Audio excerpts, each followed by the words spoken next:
नमस्कार दोस्तों, आप सभी का स्वागत है इंडिया मिक्स न्यूज के मध्य प्रदेश उपचुनाव विशेष कार्यक्रम में। दोस्तों, हमारे इस दैनिक कार्यक्रम में हम रोज किसी एक विधानसभा सीट का राजनीतिक विश्लेषण आपके सामने करते हैं। इसी क्रम में इस एपिसोड में हम भिंड जिले की मेहगांव विधानसभा सीट का राजनीतिक विश्लेषण करेंगे। आइए बिना देरी किए कार्यक्रम को शुरू करते हैं और बात करते हैं मेहगांव विधानसभा के संक्षिप्त राजनीतिक इतिहास की। मेहगांव विधानसभा में सजा उपचुनाव का मैदान ग्वालियर चंबल संभाग का सबसे चर्चित चुनावी अखाड़ा बना हुआ है।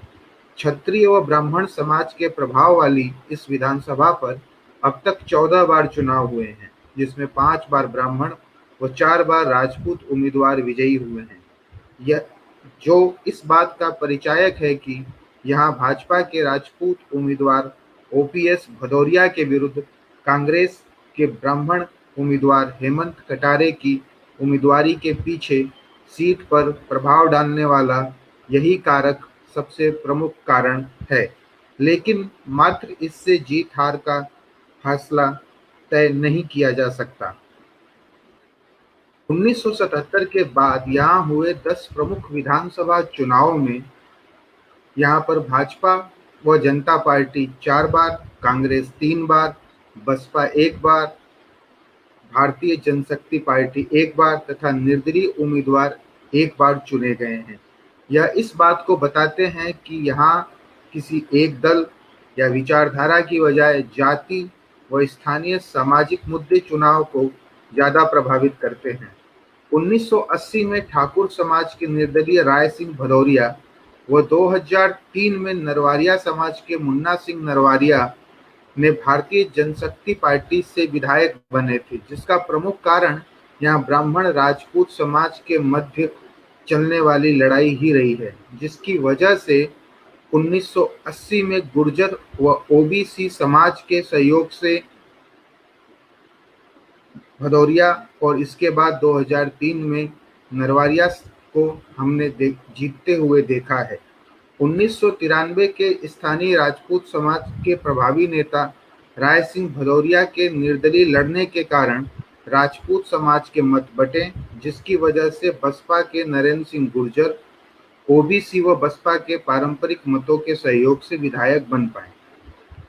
इन दोनों प्रमुख समाजों की लड़ाई के बीच अक्सर Gurjar plus Narwaria vote combination यहाँ पर दूसरे विकल्प के रूप में देखने को मिलता है। इस बार भी हमें यहाँ पर कुछ ऐसी ही राजनीतिक स्थिति देखने को मिल सकती है। यहाँ नरवारिया समाज से 3 विधायक अभी तक चुने गए हैं। यही कारण है कि बसपा ने यहाँ योगेश मेघ सिंह नरवारिया को टिकट दिया है। अगर यह पूर्व की भांति गुर्जर व अन्य ओबीसी समाज के उस वर्ग का सहयोग लेने में कामयाब हो जाए जो राजपूत समाज के विरोध में रहता है, तो यह यहाँ पर हार जीत तय करने वाले प्रमुख फैक्टर के रूप में उभर कर सामने आ सकते हैं। विधानसभा के संक्षिप्त राजनीतिक इतिहास की चर्चा के बाद हम यह कह सकते हैं कि यहाँ राजनीतिक दल अथवा विचारधारा के मुकाबले जातिगत व सामाजिक समीकरण चुनाव परिणामों को तय करने में अपना मुख्य रोल निभाते हैं। आइए अब यहाँ के जातिगत व अन्य सामाजिक समीकरणों को समझते हैं। 2,60,000 मतदाताओं से अधिक वाली इस विधानसभा में जातिगत सामाजिक समीकरणों को बैठाना चुनौती के समान है। यहाँ सबसे अधिक लगभग 1,10,000 से अधिक मतदाता ओबीसी वर्ग से हैं, जिसमें संख्या के अनुसार अधिक से कम के क्रम में नरवारिया, गुर्जर, लोधी, बघेल और तेली समाज प्रमुख हैं। इसके बाद सबसे बड़ा मतदाता समूह सामान्य वर्ग का है, जिसके कुल मतदाता लगभग 94,000 हैं, जिसमें सबसे अधिक लगभग 56,000 राजपूत, 40,000 ब्राह्मण तथा शेष बनिया व जैन समुदाय से हैं। यहाँ एससी व एसटी वर्ग के कुल मतदाताओं की संख्या लगभग 40,000 है तथा 10,500 के करीब यहाँ मुस्लिम समाज के मतदाता हैं। ब्राह्मण, राजपूत, गुर्जर व नरवारिया समाज के पास यहाँ के कुल मतदाताओं की लगभग आधी मत शक्ति है।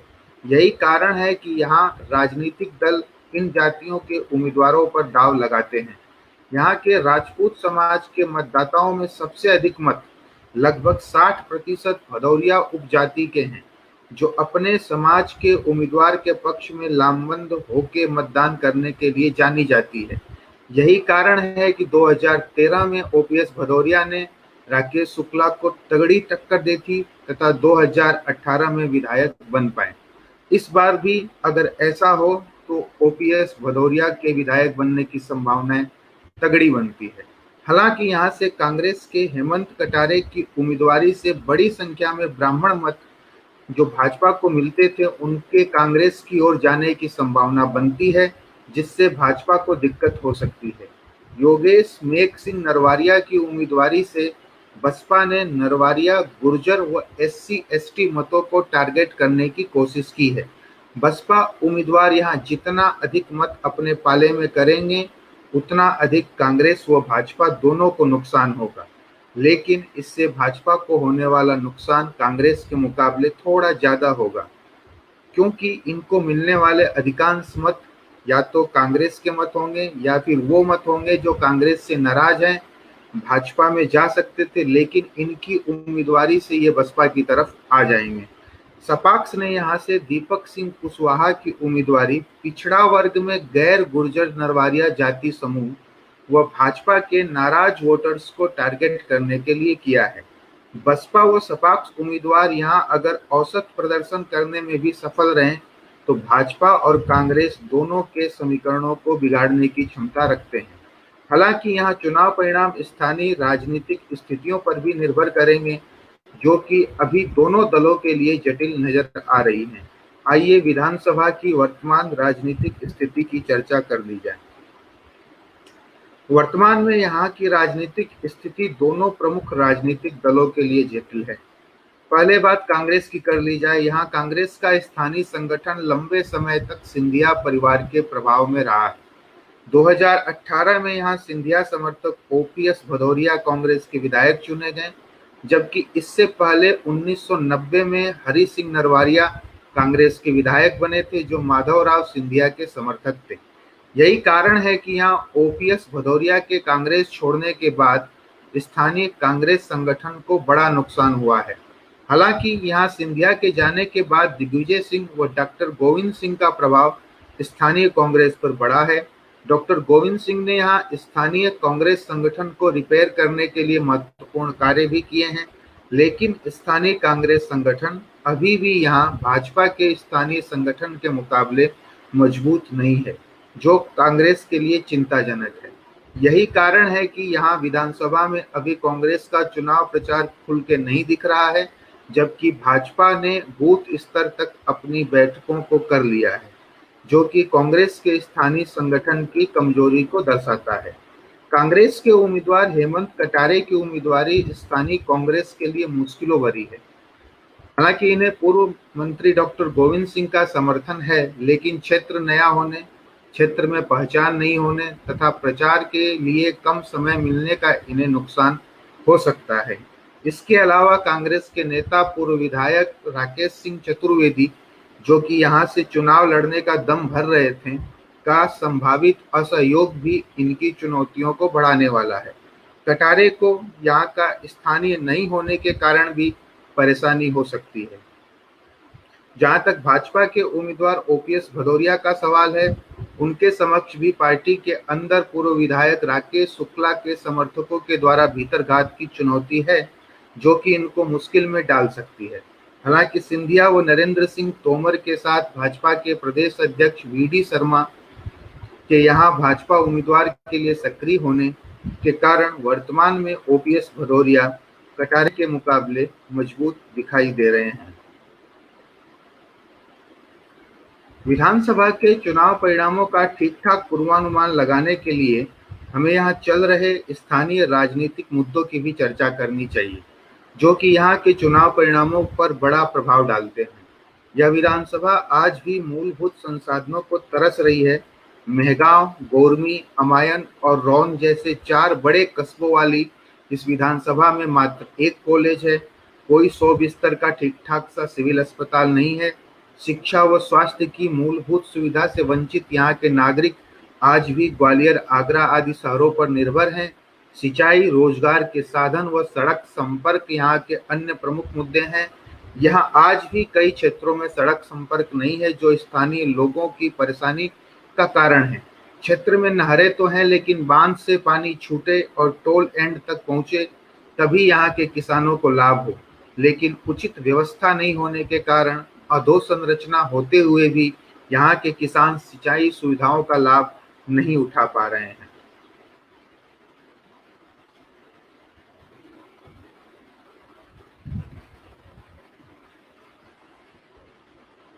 रेल संपर्क के नक्शे पर गुना इटावा रेल लाइन की वजह से मेहगांव तो है, लेकिन यहाँ के लोग लंबे समय तक रेल हाल्ट का इंतजार कर रहे हैं।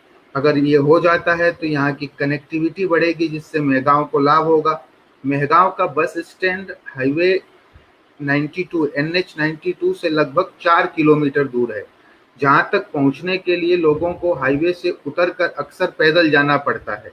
लंबे समय से बस स्टैंड को बढ़ाने तथा स्थान परिवर्तित करने की मांग की जा रही है, जिसकी अभी तक सुनवाई नहीं हुई है।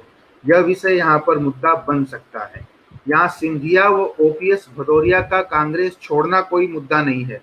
उल्टा यहाँ की जनता, विशेषकर भदौरिया समाज के लोग इनको मंत्री बनाए जाने से खुश हैं, जिसका लाभ इन्हें यहाँ हो सकता है। यहाँ भदौरिया को स्थानीय होने का भी लाभ मिलेगा। यहाँ के लोग बाहरी पर विश्वास कम जताते हैं। कांग्रेस के उम्मीदवार यहाँ के स्थानीय नहीं है, जिसका उन्हें नुकसान हो सकता है। यहाँ के किसानों के बीच किसान कर्ज माफी को लेकर मिश्रित भाव है। किसान फसल बीमा योजना में कम राशि मिलने और फसलों का मुआवजा नहीं मिलने से शिवराज सरकार से यहाँ का किसान नाराज जरूर है, लेकिन यह नाराजगी 2018 के विधानसभा चुनाव जैसी नुकसानदायक नहीं है। हालांकि यहाँ मोदी सरकार के नवीन कृषि सुधारों को लेकर किसानों के बीच भ्रम की स्थिति अवश्य है, जिसका निराकरण नहीं हुआ तो भाजपा को थोड़ा नुकसान हो सकता है। यहाँ की जनता सिंचाई, पेयजल, शिक्षा व स्वास्थ्य की बेसिक सुविधा तथा रोजगार चाहती है। यही कारण है कि भाजपा के उम्मीदवार व शिवराज सरकार के मंत्री OPS भदौरिया यहाँ रूपा बांध के उन्नयनीकरण, दुग्ध संघ से क्षेत्र के किसानों को जोड़ने, कुटीर उद्योगों का जाल फैलाकर क्षेत्रीय रोजगार को बढ़ाने की बातें करते दिख रहे हैं। दूसरी तरफ कांग्रेस को उम्मीदवार हेमंत कटारे भी पेयजल व सिंचाई की सुविधा बढ़ाने, 24 घंटे बिजली की गांवों में व्यवस्था करने, रोजगार के साधन उपलब्ध करवाने की बात कर रहे हैं। दोस्तों, मेहगांव विधानसभा के विभिन्न फैक्टर्स की चर्चा करने के बाद यह कहा जा सकता है कि वर्तमान स्थिति में यहाँ भाजपा के उम्मीदवार OPS भदौरिया की स्थिति मजबूत समझी जा सकती है। हेमंत कटारे यहाँ के स्थानीय नहीं होने, स्थानीय कांग्रेस संगठन के कमजोर होने तथा अंतर विरोध के कारण कमजोर दिख रहे हैं। अगर बसपा के उम्मीदवार यहाँ अच्छा प्रदर्शन यानी 10% से अधिक मत निकालने में सक्षम होते हैं तथा सपाक्ष उम्मीदवार अगर 5% के आसपास या इससे अधिक मत ला पाते हैं तो भदौरिया को नुकसान हो सकता है और एक करीबी मुकाबले में कांग्रेस उम्मीदवार इस सीट पर जीत सकते हैं। दोस्तों, आपको मेहगांव विधानसभा का यह विश्लेषण पसंद आया हो तो इस वीडियो को शेयर कीजिएगा। मध्य प्रदेश से जुड़ी अन्य खबरों के लिए हमारी वेबसाइट www.indiamix.in को विजिट कीजिएगा। हमारे फेसबुक पेज को लाइक कीजिएगा तथा हमारे YouTube चैनल को सब्सक्राइब कीजिएगा। धन्यवाद। नमस्कार।